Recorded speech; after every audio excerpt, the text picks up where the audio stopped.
Good afternoon students.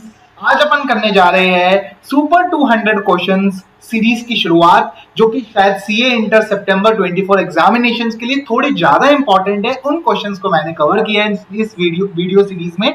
आज इसका पहला अपन इसमें चैप्टर नंबर 1 को आज कवर करने वाले हैं। इसी तरीके से मैं सारे चैप्टर्स की सुपर 200 क्वेश्चन सीरीज लाता रहूंगा, जिसको अपन डिस्कस करेंगे, एनालाइज करेंगे, राइट। तो ये सब अपना सुपर 200 क्वेश्चन के बारे में ब्रीफ ओवरव्यू है। तो अब अपन स्टार्ट करते हैं चैप्टर नंबर 1 का पहला क्वेश्चन, जो कि अपन को लगता है कि थोड़ा सा इंपॉर्टेंट है। तो मैंने बोला यहाँ पे बेसिकली आपको ऑडिट क्या मतलब पता होना चाहिए। ऑडिट का मतलब क्या है? मैंने बोला ऑडिट एक इंडिपेंडेंट एग्जामिनेशन है। किस चीज का? मैंने बोला फिनेंशियल इंफॉर्मेशन। वर्ड है फिनेंशियल इंफॉर्मेशन।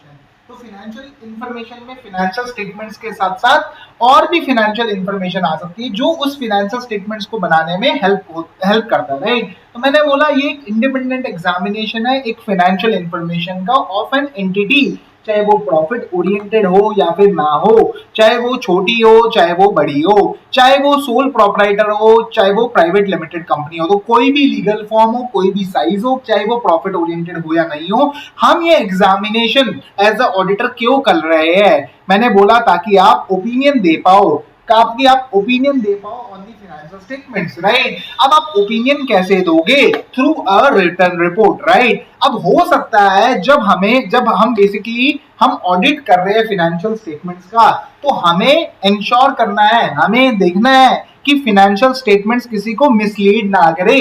इसके लिए हम क्या क्या चीजें करेंगे? तो क्वेश्चन पेपर में कैसे आ सकता है कि how the person conducting an audit should take care to ensure that the financial statement would not mislead anybody. तो ये पेपर में आपके सामने सवाल आ सकता है। तो जहां पे अपन को पहले ऑडिट की डेफिनेशन कि ऑडिट एक इंडिपेंडेंट एग्जामिनेशन है। बेसिकली पेपर में इसी टाइप का एमसीक्यू में क्वेश्चन आ रखा है कि ऑडिटर को क्या क्या देखना पड़ेगा कि फाइनेंशियल स्टेटमेंट यूजर्स को मिसलीड ना करे। तो क्या क्या देखेगा?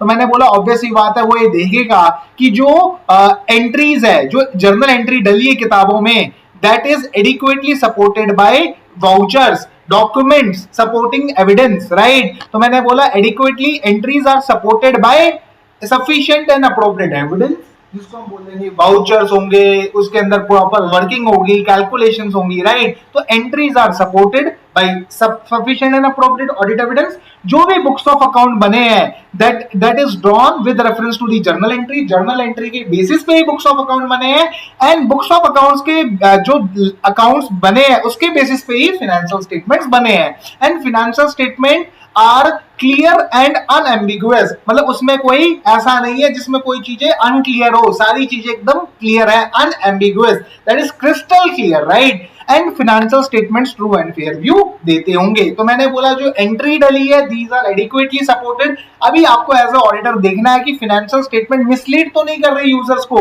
तो आप देखोगे कि यार एंट्री आर एडिक्वेटली सपोर्टेड, फिर entry appropriately books of account में पोस्ट हुई है, financial statement have been drawn in reference to the accounts, है ना।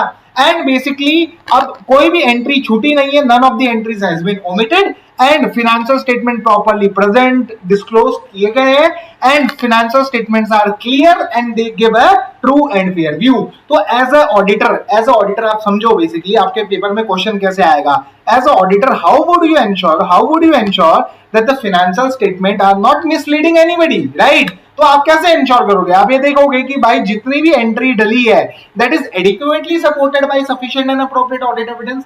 जो बुक्स ऑफ अकाउंट बने हैं that are appropriately drawn in reference to the entries. Financial statement भी अकाउंट लेजर से बने हैं, right. And financial statement true and fair view दे रहे हैं। दूसरा जो स्टेटमेंट्स बने हैं these are clear, and financial statement properly present हुए, डिस्क्लोज हुए, डिस्क्राइब्ड हुए, राइट। एंड कोई भी एंट्री छूटी नहीं है इन दी प्रोसेस ऑफ कंपाइलेशन। अभी अपन ने मीनिंग ऑफ ऑडिट को पूरा समझ लिया है। हमने ये भी देख लिया कि ऑडिटर को क्या करना पड़ेगा कि फाइनेंशियल स्टेटमेंट्स किसी को मिसलीड ना करे। This is one of the important question, ये पेपर में आने के पूरे चांसेस है। अभी अपन चलते हैं अगला क्वेश्चन जो इंपॉर्टेंट है वो है स्कोप ऑफ ऑडिट से रिलेटेड। इसमें पेपर में क्वेश्चन बहुत डिफरेंट तरीके से आ सकता है। तो इसमें बेसिकली क्वेश्चन ये आ सकता है कि क्या ऑडिटर की रिस्पॉन्सिबिलिटी है in reference to accounting policies. तो ये पेपर में इस टाइप का क्वेश्चन भी आ सकता है, या फिर पेपर में इस टाइप का क्वेश्चन आ सकता है कि भाई एक कंपनी ने प्रॉपर डिस्क्लोजर नहीं दिया है, तो अभी वो ऑडिटर चाह रहा है कि ये डिस्क्लोजर दिया जाए, लेकिन कंपनी बोल रहा है कि this is not in the scope of their work. Company बोल रहा है कि proper disclosure is not in the scope of the auditors work. तो क्या ये सही है या नहीं है? तो मैंने बोला ऑडिटर के स्कोप में तीन चीजें आती है। पहली, उसको सारे एस्पेक्ट्स कवर करने हैं pertaining to the financial statement which are relevant to the financial statement। तो उसको सारे एस्पेक्ट्स कवर करने हैं जो कि इंपॉर्टेंट है टू द फाइनेंशियल स्टेटमेंट्स। तो मान लो जिसका इंपैक्ट फाइनेंशियल स्टेटमेंट्स में आ रहा है उसको वो सारे एस्पेक्ट्स को कवर करना है। एंड बेसिकली उसको देखना है कि जो इंफॉर्मेशन जो अकाउंटिंग रिकॉर्ड्स में डली हुई है that is reliable as well as sufficient. उसको दो चीजें देखनी है। पहला, he has to cover all the aspects relevant to the financial statement, and दूसरा, he has to see whether the information is reliable and sufficient, right? तो reliable and sufficient है जो information which is contained in the accounting records, journals में, vouchers में, right? अभी अपन ने समझा ना, entries is drawn, entries is posted based on the supporting evidences, right? तो that is reliable and sufficient. And तीसरा उसकी ड्यूटी है, that is the scope of the audit covers the proper disclosure of the information. तो हमने तीन चीजें पढ़ी। First is coverage of all the aspects of an entity which is relevant to the financial statement। तो अगर मान लो कोई operational aspect से रिलेटेड चीज है, तो मतलब मान लो लेट्स से एक जो लोअर लेवल मैनेजमेंट है उसके बीच में थोड़ा सा डिस्प्यूट चल रहा है, तो that is not concern to the auditor, right? So he should cover all the aspects of an entity which are relevant to the financial statement, ठीक है? फिर reliability and sufficiency of financial information, उसको देखना है कि that the information contained in the accounting records is reliable and sufficient. उसके लिए वो क्या चेक करेगा? मैंने बोला वो स्टडी एंड असेस करेगा किसको? अकाउंटिंग सिस्टम को, कंट्रोल्स को, और वो अपनी टेस्टिंग करेगा including inquiry and performing the procedures. वो ये भी इंश्योर करेगा कि फाइनेंशियल स्टेटमेंट्स में प्रॉपर डिस्क्लोजर हुआ है, राइट? तो फाइनेंशियल स्टेटमेंट्स के अंदर proper disclosure is also the responsibility of the auditor, right? तो वो ये चेक करेगा कि जो भी रेलेवेंट इंफॉर्मेशन है वो प्रॉपरली डिस्क्लोज हुई है, और वो अपनी स्टैट्यूटरी रिक्वायरमेंट्स को भी देखेगा, लाइक शेड्यूल 3 डिवीजन 1 को भी देखेगा कि जो डिस्क्लोजर्स वहां पे रिक्वायर्ड थे that have been appropriately disclose. And वो चेक करेगा कि जो अकाउंटिंग पॉलिसीज मैनेजमेंट ने अडॉप्ट करी है, क्या बेसिस था उनका सिलेक्शन का, क्या वो सिलेक्शन सही है, क्या whether such a selection is proper selection by the management, and क्या मैनेजमेंट कंसिस्टेंटली अप्लाई कर रहा है उन अकाउंटिंग पॉलिसीज को on a going forward basis, right? तो वो देखेगा, he will evaluate the selection and consistent application of accounting policies by management। वो ये देखेगा कि क्या ये सिलेक्शन सही था एंड क्या ये पॉलिसी अब कंसिस्टेंट बेसिस पे अप्लाई की गई है, राइट? अब बेसिकली मैंने क्या बोला, वो ये देखेगा कि जो भी रेलेवेंट इंफॉर्मेशन है, अब ऊपर वाले केस में अभी जैसे कंपनी के ऊपर एक केस चल रहा है, राइट? तो ऊपर वाले एग्जांपल में ये जो नोटिस आया है that is a relevant information that needs to be disclose, right? तो all relevant information needs to be disclose, and इसके लिए ऑडिटर को जो भी स्टैट्यूटरी रिक्वायरमेंट है उसको भी ध्यान में रखना है, उसको इवैल्यूएट करना है the selection and the consistent application of the accounting policies.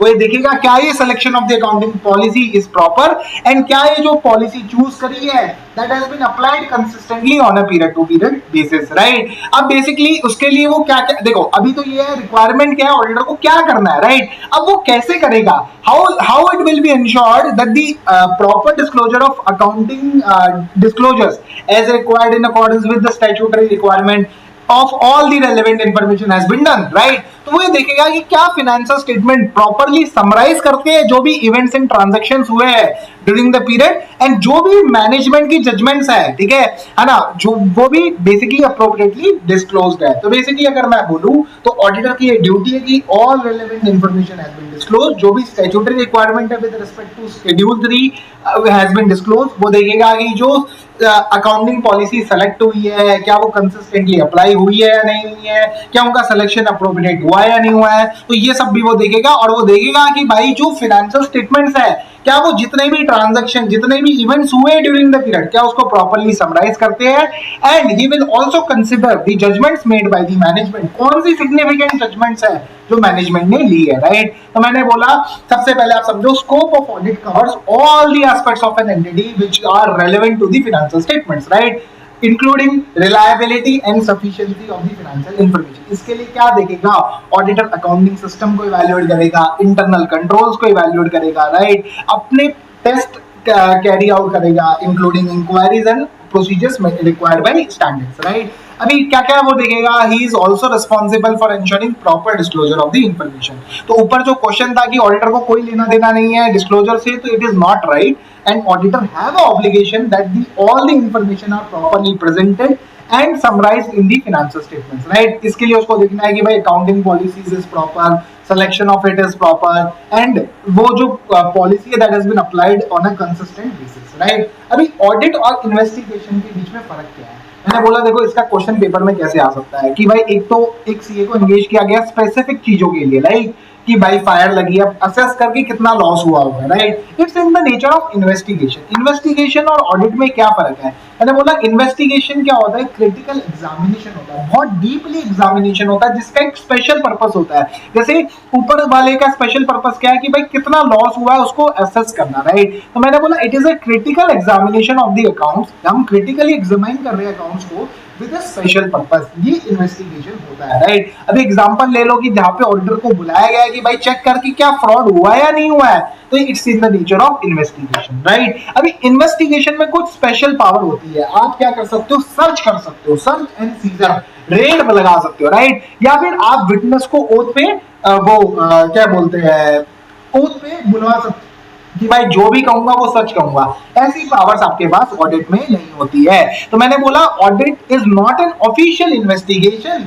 Investigation में आपके पास लीगल पावर्स होती है, सर्च की, दूसरा सीजर की, तीसरा आप विटनेस को एग्जामिन कर सकते हो उस ओथ के ऊपर, आप उसको बोलो कि जो कहूंगा वो सच कहूंगा, सच के सिवा कुछ ना कहूंगा। तो ये इन्वेस्टिगेशन क्या होता है, it's a critical examination of the accounts with a special purpose. ये इन्वेस्टिगेशन का अपन ने मतलब समझ लिया, ये पेपर में इंपॉर्टेंट क्वेश्चन की कैटेगरी में आता है। अभी अश्योरेंस एंगेजमेंट क्या होता है, क्या इसके टाइप्स है, क्या रिव्यू एंगेजमेंट होता है, क्या ऑडिट एंगेजमेंट होता है, क्या प्रोस्पेक्टिव फाइनेंशियल इंफॉर्मेशन होता है, ये भी बहुत इंपॉर्टेंट क्वेश्चन है क्योंकि पेपर में बनता है, या तो एमसीक्यू फॉर्म में या बेसिकली आपका डिस्क्रिप्टिव क्वेश्चन के फॉर्म में। अभी अश्योरेंस एंगेजमेंट क्या होता है, तो ये हमारे बेसिकली मैनेजमेंट है, मैनेजमेंट ने क्या किया, फाइनेंशियल स्टेटमेंट्स को इंडियस के हिसाब से बनाया। तो financial statement is a subject matter और इंडियस इज द क्राइटेरिया। तो अभी हमारे ऑडिटर साहब आएंगे नीचे से, तो वो बेसिकली इवैल्यूएट करेंगे सब्जेक्ट मैटर को अगेंस्ट क्राइटेरिया। तो जब सब्जेक्ट मैटर को क्राइटेरिया के अगेंस्ट इवैल्यूएट किया जाता है तो वो बन जाती है सब्जेक्ट मैटर इंफॉर्मेशन। तो ऑडिटर प्रैक्टिशनर, जिसको हमने एश्योरेंस एंगेजमेंट में वर्ड यूज किया प्रैक्टिशनर, तो मैंने बोला ये एक ऐसा एंगेजमेंट है जहां पे प्रैक्टिशनर अपना कंक्लूजन देगा जो कि कॉन्फिडेंस बढ़ाएगा। देखो यूजर्स का कॉन्फिडेंस देखो 36वें आसमान पे चला गया, राइट। तो मैंने बोला ये एक ऐसा एंगेजमेंट है जहां पे प्रैक्टिशनर एक कंक्लूजन देगा जो कि कॉन्फिडेंस बढ़ाएगा यूजर्स का, ठीक है, that about the outcome of the measurement of a subject matter against criteria. तो मैनेजमेंट ने फाइनेंशियल स्टेटमेंट्स को इंडियस के हिसाब से बनाया, इसको प्रैक्टिशनर इवैल्यूएट करेगा, सब्जेक्ट मैटर को इवैल्यूएट करेगा against criteria and will give his opinion to the users to enhance their confidence. तो मैंने बोला ये एक ऐसा एंगेजमेंट होता है जहां पे प्रैक्टिशनर एक कंक्लूजन देता है जो कि कॉन्फिडेंस बढ़ाता है यूजर्स का, other than the responsible parties का। मतलब क्या हुआ, मैनेजमेंट के अलावा जो यूजर्स है उनका कॉन्फिडेंस बढ़ाया, क्योंकि मैनेजमेंट को तो खुद ही कॉन्फिडेंस है ना, तभी तो वो बोल रहे हैं कि financial statement are in compliance to the Ind AS. तो बेसिकली एक ये एश्योरेंस एंगेजमेंट एक एंगेजमेंट होता है जहां पे प्रैक्टिशनर एक कंक्लूजन दे रहा है जो कि कॉन्फिडेंस बढ़ाएगा यूजर्स का, other than the responsible party about the outcome of the evaluation or measurement of a subject matter against a criteria.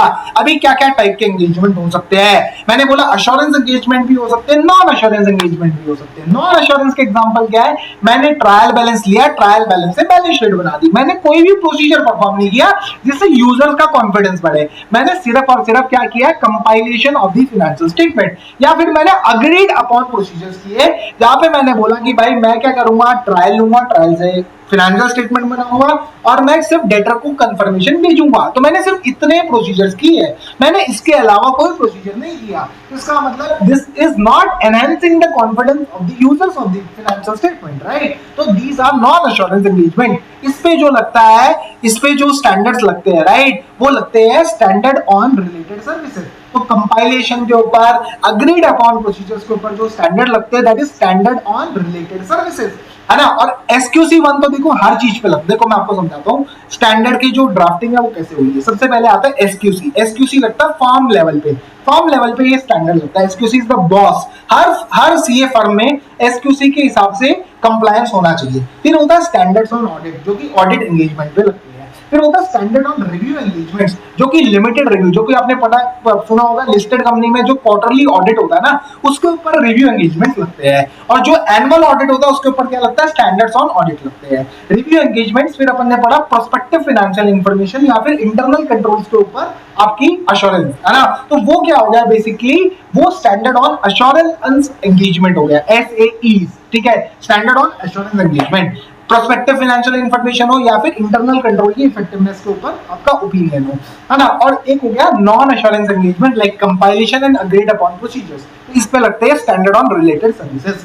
अभी बेसिकली देखो यहाँ पे अपन ने पढ़ा assurance and non assurance. Assurance में पढ़ा audit, review, prospective financial information and internal control, चार चीजें, राइट। फिर agreed upon procedure and compilation. अभी देखो क्या आप लो लेवल ऑफ अश्योरेंस लेके अपना ओपिनियन दे सकते हो, तो जवाब है नहीं। जिस अश्योरेंस में लो लेवल है उसका ओपिनियन देके क्या फायदा होगा यूजर्स को, यूजर्स का कॉन्फिडेंस तो नहीं बढ़ पाएगा ना, तो इसलिए दिस इज नॉट एप्लीकेबल। फिर आप क्या limited assurance and reasonable assurance, these are two type of assurance. तो limited assurance is a lower level of assurance than the reasonable assurance, मतलब रीजनेबल अश्योरेंस से छोटा है, इसका मतलब ये नहीं है कि it's a low level of assurance, ठीक है। तो आप ये समझो लिमिटेड अश्योरेंस आप देते हो रिव्यू एंगेजमेंट पे या फिर लाइक से प्रोस्पेक्टिव फाइनेंशियल इंफॉर्मेशन है, जहां पे आपने देखा कि यार अजम्पशन जो मैनेजमेंट ने यूज करी है वो रीजनेबल है, ठीक है, वो दीज आर नॉट अनरीजनेबल। जो अजम्पशंस है वो प्रॉपर्ली डिस्क्लोज हुई है, एंड जो फाइनेंशियल इंफॉर्मेशन है वो प्रॉपर्ली प्रिपेयर हुआ है on the basis of such assumption. ये तीन चीजें आप चेक करते हो, अजम्पशंस रीजनेबल है, दूसरा अजम्पशंस को प्रॉपर्ली डिस्क्लोज किया गया है, एंड फाइनेंशियल स्टेटमेंट इसी अजम्पशन के बेसिस पे बने हैं, राइट। तो आप इसमें जो अश्योरेंस देते हो that is a limited assurance कि भाई अजम्पशंस रीजनेबल है, assumptions are not unreasonable, assumptions reasonable है। दूसरा basically assumptions are disclose and financial statement इसके बेसिस पे बने हैं। तो आप इसमें जो अश्योरेंस दे रहे हो that is a limited assurance. Review में आप जो देते हो आप वो भी लिमिटेड अश्योरेंस देते हो। दोस्तों limited assurance is a lower level of assurance than the reasonable assurance, but it's not a low level of assurance. low level of assurance possible नहीं है। reasonable assurance अपन audits में देते हैं या फिर effectiveness of internal control, जहाँ पे standard on assurance engagement होते हैं वहाँ पे भी अपन reasonable assurance दे देते हैं। absolute assurance possible नहीं है, and no assurance देते हैं जहाँ पे compilation engagement या फिर agreed upon procedures होता है। तो ये बहुत इंपॉर्टेंट आपका MCQ पॉइंट ऑफ व्यू से। अभी इनहेरेंट लिमिटेशंस ऑफ ऑडिट, इसके बहुत सारे एग्जांपल आ सकते हैं जहाँ पे अपन बोलते हैं कि ऑडिट रिस्क होती है, ठीक है, आप ऑडिट रिस्क को जीरो नहीं कर सकते क्योंकि there are always inherent limitations to an audit. तो पेपर में ऐसा भी क्वेश्चन आ सकता है, auditor is not expected to and can not reduce audit risk to zero because there are inherent limitations to audit, ठीक है ना। या फिर स्पेसिफिक आपसे पूछा जा सकता है on about one of the inherent limitation of audit that is nature of audit procedure, जहां पे हम बोलते हैं हम जो ऑडिट करते हैं वो टेस्ट चेक बेसिस पे करते हैं, हमारे पास सर्च सीजर जैसी इन्वेस्टिगेशन वाली पावर नहीं है, राइट, है ना। फिर हमने बोला कि यहाँ पे बेसिकली देखो मैनेजमेंट ही फाइनेंशियल स्टेटमेंट्स बनाती है, मैनेजमेंट ही कंट्रोल्स लगाती है। अब हो सकता है मैनेजमेंट ने बनाए हुए कंट्रोल्स को लोग कल्यूड करके, कॉल्यूड मींस जुड़ के, लोग एम्प्लॉय जुड़ के उसको ओवरराइड कर दे, तो ये वाला केस स्टडी वो है। तो इनहेरेंट लिमिटेशंस ऑफ ऑडिट में अपन पढ़ेंगे that is nature of financial reporting, जहां पे अपन बोलेंगे मैनेजमेंट ही फाइनेंशियल स्टेटमेंट बनाता है, मैनेजमेंट उसमें जजमेंट यूज करता है। अब ये हो सकता है ये जजमेंट जो वो सब्जेक्टिव हो, ठीक है, या फिर इनमें कोई अनसर्टेनिटी हो, मैनेजमेंट बोल रहा है कि ये मुझे रिसीवेबल मिलेगा जबकि कायदे से वो मिलेगा ही नहीं, ठीक है, तो वो जजमेंट हो गया मैनेजमेंट का। अभी मैनेजमेंट अपनी रिस्पॉन्सिबिलिटी को मानता ही, उसकी रिस्पॉन्सिबिलिटी है फाइनेंशियल स्टेटमेंट को बनाना in accordance with the FRF, और उसकी रिस्पॉन्सिबिलिटी है कि भाई इंटरनल कंट्रोल्स को लगाना। बट हो सकता है कि ऐसे कंट्रोल काम ही ना करे, such controls may not have operated to produce reliable financial information due to their own limitation. तो इंटरनल कंट्रोल्स की भी कुछ अपनी लिमिटेशंस होती है, राइट, कि उसको ओवरराइड कर दिया हो किसी ने, कुछ उसको मतलब बेसिकली इंटरनल कंट्रोल्स की लिमिटेशन की वजह से शायद आपकी inherent limitations of audit arise होती है, राइट। तो मैंने बोला हो सकता है इंटरनल कंट्रोल्स पे ही कल्यूड कर दिया। तो मैंने बोला nature of financial reporting is such, management judgement use करता है, मैनेजमेंट बेसिकली इंटरनल कंट्रोल्स को लगाता है, बट हो सकता है कि कंट्रोल चले ही ना, ठीक है, ताकि and may not have resulted into reliable financial information. और दूसरा हो सकता है कि कुछ प्रैक्टिकल लिमिटेशंस हो, ठीक है। अब नेचर ऑफ ऑडिट प्रोसीजर ही ऐसा है, हम क्या करते हैं, टेस्ट सैंपल टेस्ट करते हैं, राइट। हम पूरी टेस्टिंग नहीं करते। हमारे पास लीगल लिमिटेशन क्या है, हम उनको बंदूक रख के डेटा नहीं निकलवा सकते। हम ज्यादा से ज्यादा क्या कर सकते हैं, उनसे मांग सकते हैं इंफॉर्मेशन, हम फोर्स नहीं कर सकते मैनेजमेंट को, ठीक है। अगर वो इंफॉर्मेशन नहीं देगा तो हम ज्यादा से ज्यादा अपनी रिपोर्ट में लिख सकते हैं, राइट। अभी हो सकता है मैनेजमेंट ने जानबूझकर कोई गलती करी हो, ठीक है, और उसको छुपाने के लिए ऑब्वियस सी बात है मैनेजमेंट, जैसे मान लो मैनेजमेंट ने कोई फ्रॉड किया है तो उसके लिए वो ऑब्वियस सी बात है कोई ऐसी स्कीम्स बनाएगा, कुछ ऐसी चीजें करेगा ताकि वो फ्रॉड को छुप जाए, right. And it can not be detected by the auditor. या फिर वो क्या करेगा, डॉक्यूमेंट्स को फैब्रिकेट कर देगा, डुप्लीकेट कॉपीज बना देगा ताकि ऑडिटर को ये लगेगा कि भाई ये ऑडिट एविडेंस वैलिड है, जबकि नहीं है। Auditor is not an expert in the authentication of documents. तो मैंने बोला मैनेजमेंट की intention, legal limitation, practical limitation, ये सारे कारण हो सकते हैं कि हमारे ऑडिट प्रोसीजर्स चाहे ऑडिट के बावजूद भी गलतियों को ना ढूंढ पाए, राइट। या फिर हो सकता है कि मैनेजमेंट हमसे कोई रिलेटेड पार्टी रिलेशनशिप को छुपा रही हो और जो ट्रांजैक्शन हुए हो, मतलब बेसिकली ट्रांजैक्शन नहीं भी हुआ है लेकिन किताबों में रिकॉर्ड कर दिया, तो कंपनी को सेल बढ़ा के दिखानी थी, तो कंपनी ने अपनी रिलेटेड पार्टी को सेल दिखा दी है, जबकि एक्चुअल में ऐसी कोई सेल हुई नहीं है, ठीक है। तो अब ऑडिटर को ना पता हो कि what is the relationship between the entity and this related party, and auditor शायद अपने प्रोसीजर के थ्रू इसे डिटेक्ट ना कर पाए। तो मैंने बोला रिलेटेड पार्टी, मैनेजमेंट की intention, legal limitation, practical limitation, ये सारी चीजें हो सकती है जिसकी वजह से हमारा ऑडिट भले ही एकदम स्टैंडर्ड्स के हिसाब से परफॉर्म हुआ, भले ही प्रॉपर तरीके से परफॉर्म हुआ, फिर भी गलती रह जाए, या फिर ऑडिटर के पास इन्वेस्टिगेशन जैसी पावर नहीं है, it is not an official investigation, right, है ना। ऑफिशियल वाली सर्च वाली पावर नहीं है, सीजर वाली पावर नहीं है, ओथ वाली पावर नहीं है, राइट। एंड आपको बेसिकली ऑडिट जो करना पड़ता है वो टाइमलाइन के अकॉर्डिंग करना पड़ता है। आपको पता है लिस्टेड कंपनी के केस में 60 दिन के अंदर आपको ऑडिट करना पड़ता है। So timeliness of the reporting needs to be ensured, लेकिन अगर वो टाइमली फाइनेंशियल स्टेटमेंट नहीं आ पाएंगे तो उस इंफॉर्मेशन की रेलेवेंस कम होती जाएगी, राइट, है ना। एंड फ्यूचर इवेंट्स, हो सकता है कि कंपनी आज गोइंग कंसर्न है, बट हो सकता है मेरे ऑडिट के बाद में कुछ ऐसा केस हुआ, कंपनी में आग लग गई, कंपनी में कुछ ऐसा हुआ जिसकी वजह से वो शायद अब गोइंग कंसर्न ना रही हो। तो मैंने अपनी ऑडिट रिपोर्ट में तो लिखा है कि भाई एंटिटी के पास कोई ऐसा रीजन नहीं है कि कंपनी का धंधा बंद हो, बट हो सकता है फ्यूचर इवेंट और कंडीशन ऐसा हो जाए कि भाई जो मैंने अपनी ऑडिट रिपोर्ट दी थी उसको शायद वो ऑडिट को बेसिकली मतलब शायद वो बात सही ना रही हो, राइट। तो फ्यूचर इवेंट्स ऐसा भी हो सकता है, राइट। तो हमने बोला टाइमलीनेस ऑफ इवेंट्स, देन फिर नेचर ऑफ ऑडिट प्रोसीजर्स। तो ये अपन ने पूरा सुपर 200 क्वेश्चन में से पहले 5 क्वेश्चन चैप्टर नंबर 1 के अपन ने पूरे कवर कर लिए हैं। So do subscribe to this channel, do share this video with your friends for September 24 examination, and may you pass and rock these examination with flying colors. So thus आप ऐसे connected रहना, मैं हर रोज try करता हूँ एक chapter को आपको super 200 question की सीरीज का एक चैप्टर वाइज चैप्टर क्वेश्चन देता रहूं, और ताकि आप इन्हें पढ़ो और अपने एग्जाम्स को रॉक करो। तो ऑडिट बोले तो rocket. So thank you and have a good day, bye.